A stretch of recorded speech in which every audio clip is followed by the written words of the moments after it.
kibali chako. Yesu, naomba ushirika wako, shirika wako. Masia, naomba kibali chako, kibali chako, oh, kibali chako, kwa uimbaji wako. Put away your stretch goals, and that are among you, and be clean, and change your garments. Number 3, and let us arise and go up to Bethel, that will make there an altar unto God, who answered unto me in the day of my distress, and was with me in the way which I went. Number 4, and they gave unto Jacob all the straight gods which were in their hands, and all their earrings which were in their ears, and Jacob hid them under the hole which was by Shechem. And they journeyed, and the terror of God was upon the cities that were round about them, and they did not pursue after the sons of Jacob. Hallelujah. Verse 6, and Jacob came to Luz, which is the land of Canaan, that is Bethel, and he and all the people that were with him, and he builded there an altar, and he called the place El-Bethel, because their God appeared unto him when he fled from the face of his brother. The Lord has called us to serve him with our household. And it is the responsibility of someone in the house to stand as the finger of God, as a representative of God, and he stand for the family, and he make the family to worship God with the wholeheartedly. Hallelujah. Jacob here, God is telling him alone, arise and go to the place where I talk to you. Then build there an altar for me. Then Jacob, he organized his household, and he instructed his household to put the stretch God, to cleanse themselves, to sanctify themselves, to consecrate themselves, that God may walk with them. Hallelujah. Because God is a jealous God. The Bible says it's a jealous God. He does not allow you to worship him with other things. So he needs you to be separated. He calls you for separation. And that's why he's telling Abraham, come out of your people, out of your kindred, and let's go to the place I will show you. And the Bible says that Abraham departed, but the Lord went with him. When Lord went with Abraham. Why? Abraham did not want to leave Lot alone, backward. He wanted to show Lord, the Trinity God, the true God, the faithful God, the everlasting God. Yes, the ever-abiding God, the covenant-keeping God, God Almighty, God who is different from the God of their fathers. Hallelujah. I see Joshua telling the people that choose yourself today whom you shall serve. But as for me and my house, we shall serve the Lord God. Hallelujah. He's telling them, if you want to serve the Lord, the gods of your forefathers in the other side of the river, well and good. But as for me and my house, we shall serve the Lord our God. Hallelujah. Serving God is by choice. You choose to serve God. Unaamua kumtumikia Mungu na nyumba yako na jamii yako. Hallelujah. Na unaanza kushurutisha. You begin kushurutisha jamii yako, compelling your people to serve God Almighty. Hallelujah. And for sure, when they shall see this faithful God, they will serve him. Bwana Yesu asifiwe sana. So here we are seeing Jacob organizing his family to worship the Lord God who spoke to him. Jacob remembered, this is the Lord God who took me from the house of my father and from the house of Esau. He delivered me when I came from there, and he talked to me in Bethel, and he covenanted with me. And there I vowed a vow. And he remembered that when he vowed to God, this God has been faithful to him. He has blessed him with the children. He has blessed him with the flocks. Hallelujah. He has kept him. He has blessed him with raiment. Remember what he said. He said, Lord, if I go and you be with me, give me food to eat, raiment to put on, and then I pass through this place, I will give whatever shall be in my hand, the tenth of it. And God was faithful to the covenant, for he is a God, a keeping covenant God. He's a covenant keeping God. And that's why Abraham and Jacob is comparing his people to worship him. Hallelujah. Genesis chapter 45 and verses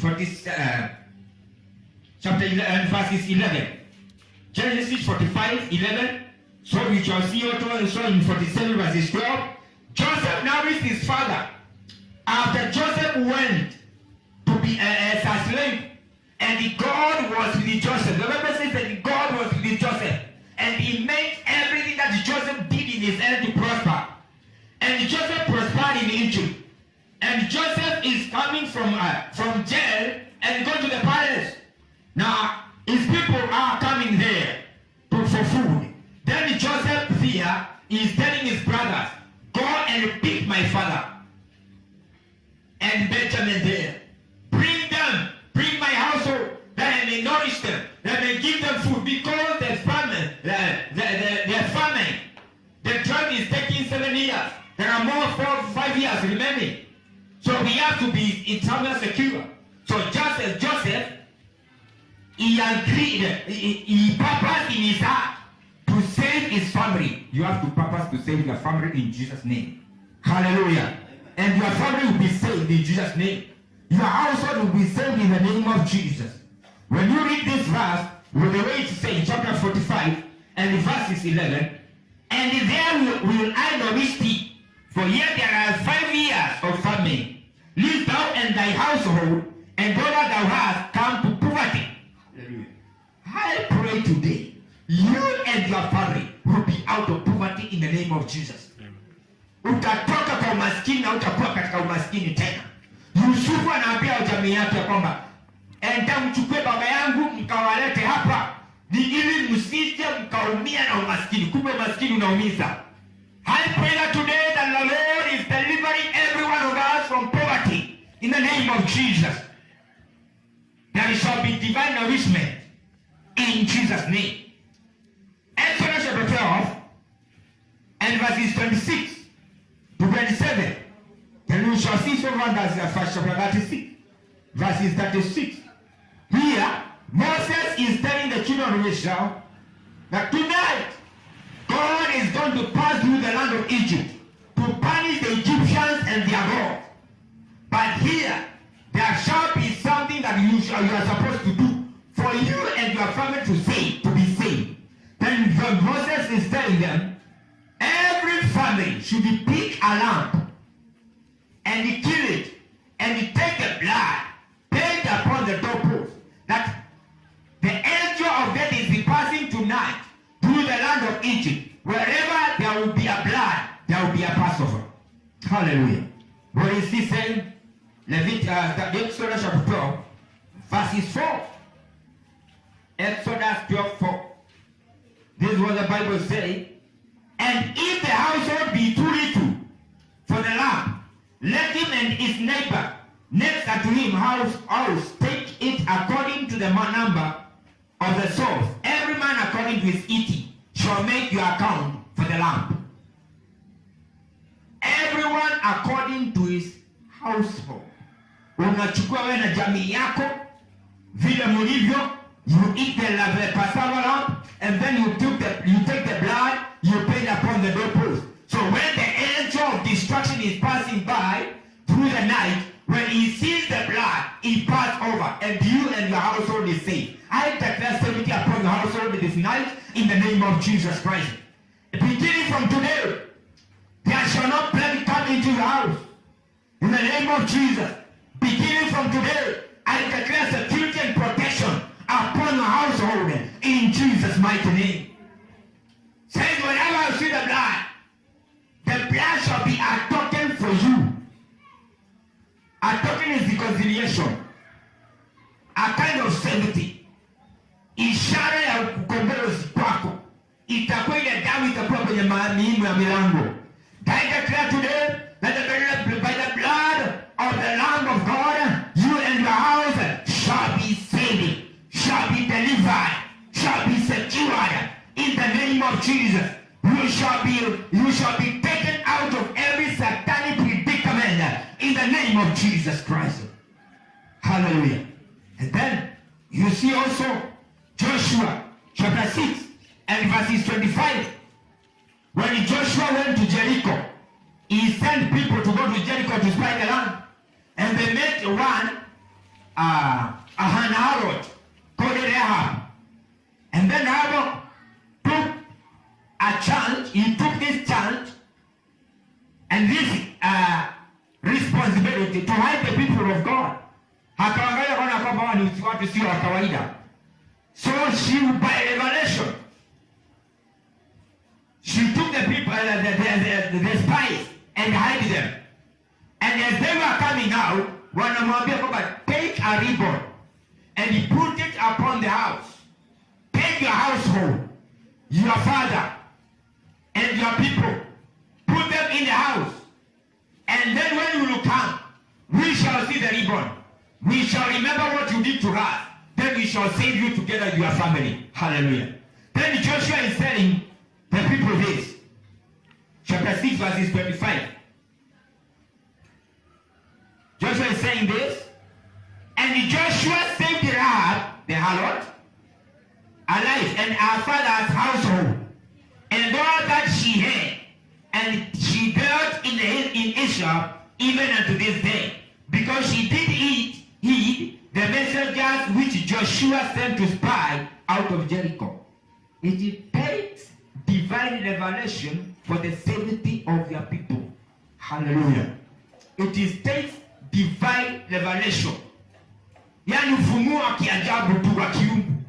Anakufunulia, he reveals to you what to do at this particular time. Unataka kuniambia kwamba hakukuwa na watu wengine wangeficha hao watu katika Jericho? There were many people, si ndio? And some of them maybe they were good.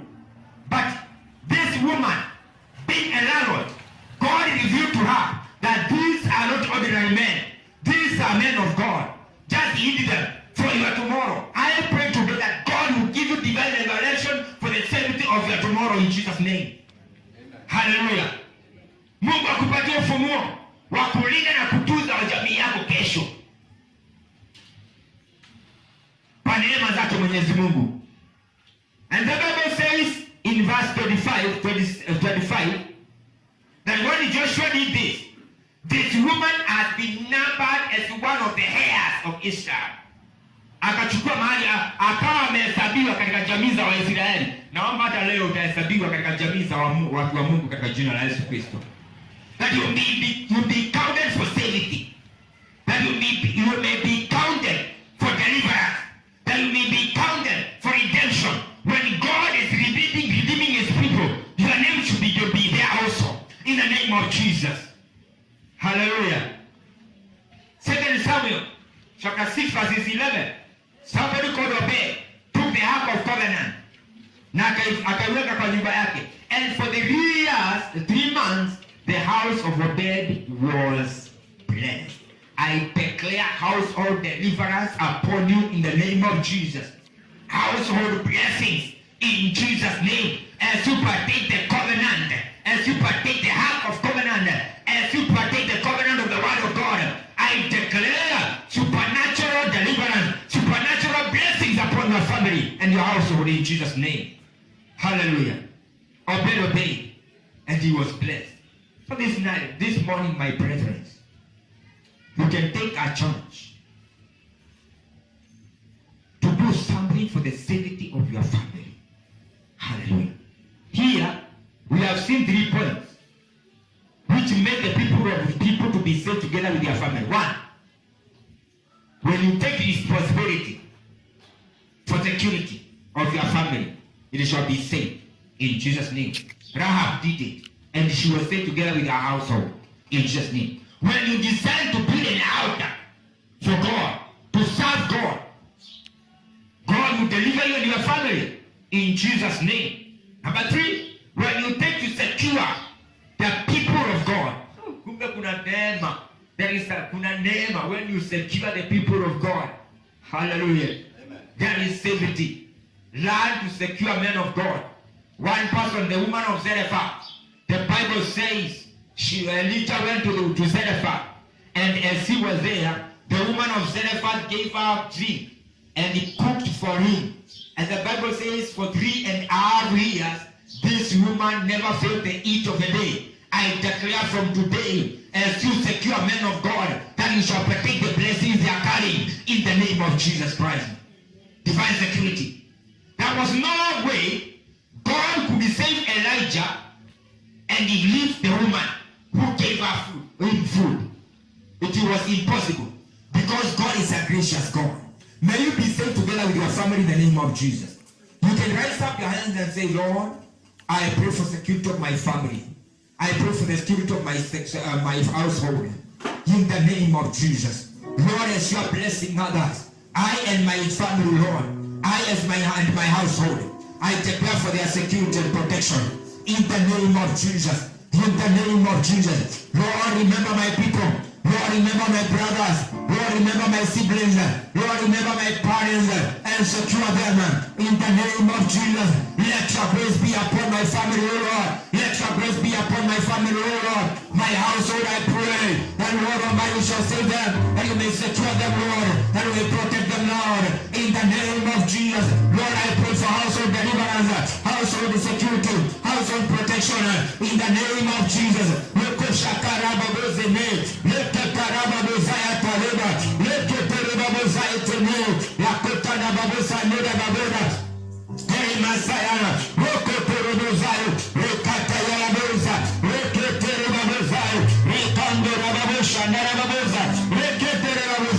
Father, my Lord, I choose to serve you by choice. I choose to serve you, King of Glory. Father, may I see the salvation of my family. May I see the salvation of my household. In the name of Jesus, let there be provision, Lord Almighty, upon my family. Let there be covering, Jehovah God, upon my household. In the name of Jesus,